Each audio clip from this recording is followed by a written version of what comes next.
अस्सलामुअलैकुम, welcome to am राद। दोस्तों, India के retired air commodore Sandeep Dhawan, उन्होंने J-35 एयरक्राफ्ट को लेकर कुछ नए इंकशाफात किए हैं और उनके इंकशाफात भी माशाल्लाह वैसे ही हैं जैसे रिसेंटली जीडी बख्शी ने अमेरिका को न्यूक्लियर बॉम्ब से उड़ाने की धमकी दी थी। उस पर वैसे डिटेल्ड वीडियो हमने सेकंड चैनल कॉन्फ्लिक्ट कार्ड रात पर बनाई हुई है, उस वीडियो को जरूर चेकआउट कर दीजिएगा। दूसरा हम बात करेंगे कि इंडियन सोर्सेज ने रिसेंटली रिपोर्ट किया है कि काठुआ डिस्ट्रिक्ट के ऊपर अननोन पाकिस्तानी ड्रोन्स देखे गए हैं। इसके साथ साथ इंडियन ऑक्युपाइड कश्मीर के मल्टीपल दूसरे एरियाज पर जहां इंडिया ने अपने एयर डिफेंस सिस्टम्स को एक्टिवेट किया। L-70 surface to air guns को फायर किया गया जिनकी रेंज 3.5 किलोमीटर है। लेकिन फिर हुआ क्या, और काठुआ डिस्ट्रिक्ट के ऊपर पाकिस्तानी ड्रोन्स अगर गए हैं तो इसकी सिग्निफिकेंस क्या है और ये एरिया सेंसिटिव इतना ज्यादा क्यों है। मतलब पूरे इंडियन ऑक्युपाइड कश्मीर में ही हम जनवरी के शुरू से लेकर अब तक देख रहे हैं कि ड्रोन्स देखे जा रहे हैं मुख्तलिफ एरियाज पर और पाकिस्तान को एक्यूज किया जा रहा है, इल्जामात लगाए जा रहे हैं। लेकिन काठुआ इतना ज्यादा सेंसिटिव क्यों है ये हम समझेंगे। लेकिन अगर पहले टॉपिक की तरफ आ जाएं तो दोस्तों, ये जो आप अपने सामने प्रोफाइल देख रहे हैं ये इंडियन नेवल मैरीटाइम पायलट हैं, एयर कोमोडोर संदीप धवन, जो अब रिटायर हो चुके हैं और आजकल Indian military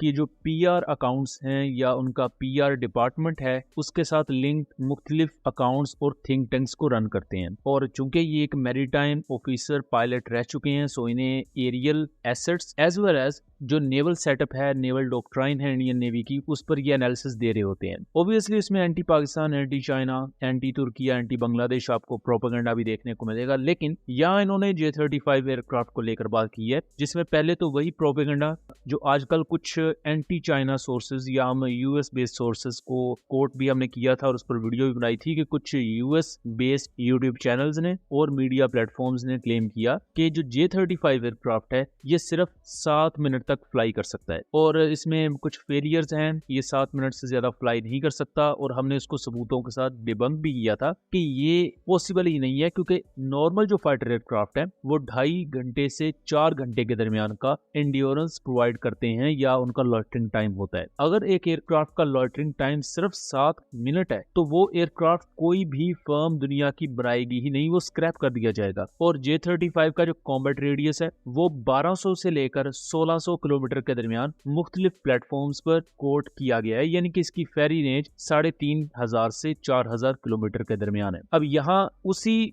US based narrative को इन्होंने भी यहाँ कॉपी पेस्ट किया है, किसी भी किस्म का सोर्स प्रोवाइड नहीं किया। इसके साथ साथ J-35 को लेकर संदीप धवन ये भी कहते हैं कि aircraft is too heavy plus WS-19 engine is insufficient, fuel guzzler, fuel leak, high drag and many such reasons make this aircraft a failure. अब मैं अगर इसके ओवरऑल वेट की बात करूं तो इसका एम्प्टी वेट 15,000 किलोग्राम है जो कि एक ट्विन इंजन एयरक्राफ्ट के हवाले से नॉर्मल है। इसके साथ साथ जो इसका मैक्सिमम टेक ऑफ वेट है वो 30,000 किलोग्राम है और ये 2 WS-19 या WS-21 इंजन को कैरी करता है। एक WS-19 इंजन मैक्सिमम 110 से 116 किलो न्यूटन की पावर प्रोवाइड कर रहा होता है। लेकिन जो मॉडर्न वेरिएंट है J-35 के जो करंटली प्रोड्यूस कर रहा है चाइना, उनमें रिपोर्टेडली WS-21 इंजन यूज किया गया है जो WS-19 का भी अपग्रेडेड वेरिएंट है। इसमें फुली डिजिटल कंट्रोल सिस्टम्स आपको मिलते हैं, प्लस इसके IR सिग्नेचर को कम रखने की कोशिश की गई है ताकि इवन पैसिव डिटेक्शन में भी एयरक्राफ्ट सरवाइव कर सके। WS-21 की सर्विस लाइफ को इंक्रीज किया गया है, फ्यूल कंजम्पशन को रिड्यूस किया गया है जिसकी वजह से ये कम फ्यूल खर्च करते हुए भी आपको ज्यादा एफिशिएंसी प्रोवाइड करता है। Single crystal blade technology use की गई है इस इंजन के फैंस को बनाने के लिए जिनका बेसिकली काम कंबस्टन करना होता है, यानी कि ऑक्सीजन यानी हवा और फ्यूल को मिक्स करके उससे high pressure exhaust gas generate की जाती है जो कि एग्जॉस्ट के थ्रू बाहर निकलती है और एयरक्राफ्ट को पुश और थ्रस्ट प्रोवाइड करती है जिसकी वजह से एयरक्राफ्ट बहुत ही ज्यादा स्पीड से उड़ सकता है। सो WS-21 की अगर बात की जाए तो ये WS-19, WS-21 ये असल WS-13 इंजन से चाइना ने इवॉल्व करके बनाए हैं। और WS-13 इंजन हम सब जानते हैं कि F-17 थंडर में भी चाइना लगा के टेस्ट कर चुका है माजी में, और WS-13 basically Russian RD-93 engine से इंस्पायर होकर चाइना ने बनाया था। लेकिन WS-13 के साथ कुछ सर्टेन इश्यूज थे, इसी वजह से पाकिस्तान एयरफोर्स ने तब उसे यूज नहीं किया था। अब WS-19 और 21 ये वो दो इंजन हैं जो इस वक्त कम्प्लीटली मेच्योर हो चुके हैं और उनके मेच्योरिटी गेन करने के बाद ही चाइना ने उन्हें J-35 में यूज करना शुरू किया है। अब यहाँ जो संदीप धवन साहब ने बात की है उसमें इन्होंने कोई भी सोर्स नहीं दिया कि इनसफिशिएंट है तो क्यों है, फिर इनएफिशिएंट है तो क्यों है, फ्यूल लीकेजेस कहाँ से हो रहे हैं, कोई वो पिक्चर लगा देते शायद। लेकिन ऑब्वियसली जब आप बॉलीवुड की मूवीज देख देख के आपका दिमाग खराब हो चुका होता है तो फिर आप सच्चाई की क्यों परवाह करेंगे। Simple as that. जैसे रिसेंटली जीडी बख्शी साहब ने अमेरिका के 2-3 शहर न्यूक्लियर अटैक में उड़ा दिए थे, तो इसी को लेकर पंजाबी में वो कहावत भी कही जाती है कि जो अकल नहीं तो मोजा ही मोजा। अब अगर दूसरे टॉपिक पर आ जाए तो रिसेंटली इंडिया के multiple open source platforms, Indian military के मल्टीपल पीआर हैंडल्स, उन्होंने ये क्लेम किया है जो अनऑफिशियली इंडियन मिलिट्री के साथ लिंक होते हैं कि काठुआ डिस्ट्रिक्ट के ऊपर अननोन पाकिस्तानी ड्रोन्स को देखा गया जिनको इंडियन एयर डिफेंस सिस्टम ने इंगेज किया और वो ड्रोन्स रिट्रीट कर गए, यानी कि वापस चले गए। तो घुमा फिरा के बात करने से बेहतर है कि मैं सीधी सी आपको बात बताऊं कि काठुआ के ऊपर इंडिया कहता है कि पाकिस्तानी ड्रोन्स आए, काठुआ डिस्ट्रिक्ट के ऊपर वो उड़ते रहे और वो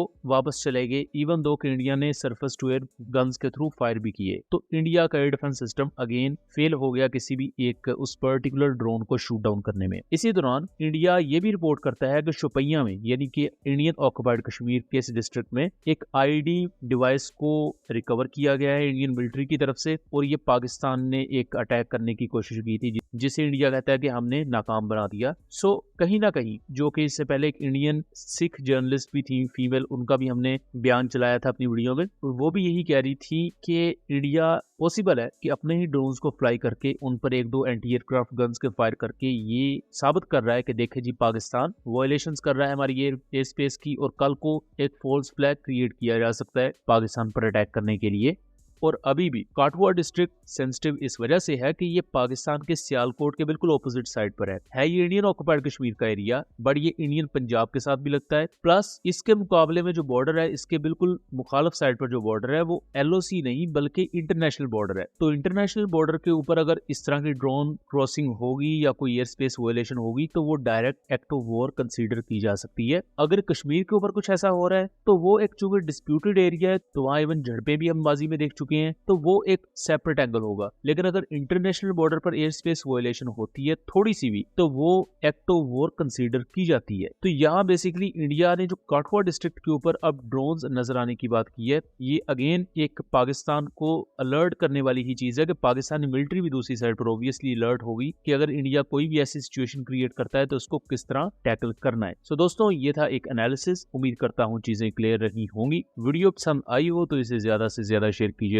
ताकि इस तरह की मजीद इन्फॉर्मेटिव वीडियोस हम आपके लिए लेकर आ सकें। मिलेंगे अगली वीडियो में, तब तक के लिए अल्लाह हाफिज।